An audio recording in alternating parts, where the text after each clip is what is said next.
Imagine you just finished a long, exhausting month working at your local fast food job. You finally check your paycheck expecting $2,000, but your bank account shows only $1,456. You open the breakdown and see federal tax, state tax, Social Security, Medicare, money quietly taken before you even touch it. It feels like invisible hands reaching into your paycheck, and somehow you're expected to accept it as normal.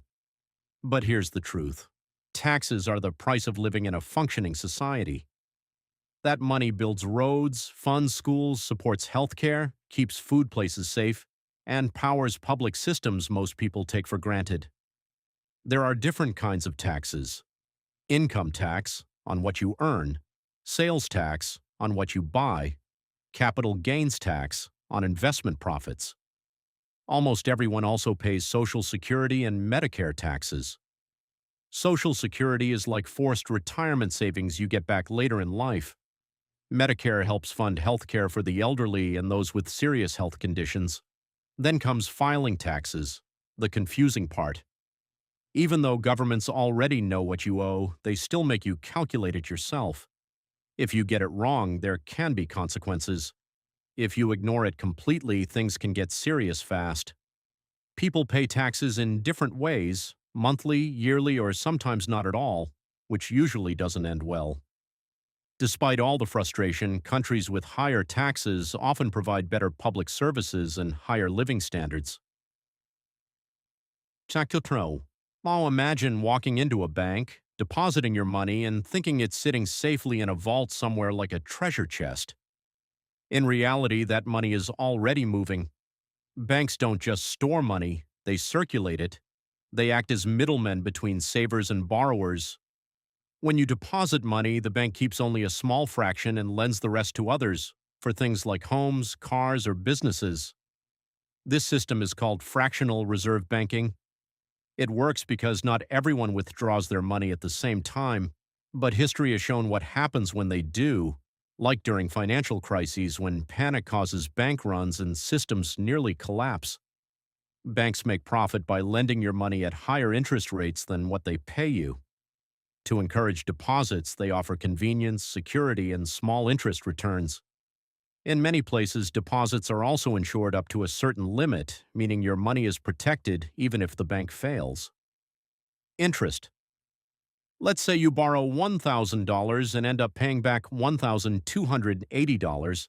That extra $280 is interest, the cost of borrowing money. Interest is basically the price of using someone else's money. If you borrow, interest is what you pay.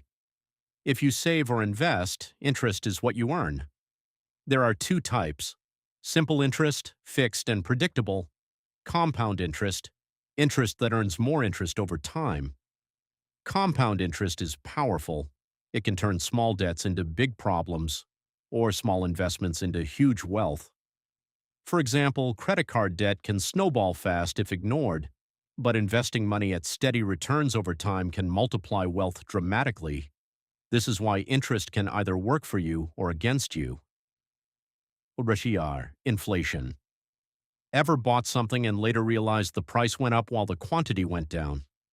That's inflation. Inflation is the gradual rise in prices and the decline in the value of money over time. Your money still looks the same, but it buys less.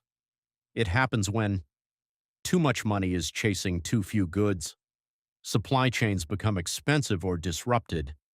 People expect prices to rise and start spending faster. A small amount of inflation is normal and even healthy, but high inflation hurts savings and reduces purchasing power. To control it, governments raise interest rates. This makes borrowing expensive, reduces spending, and slows down the economy. Recessions.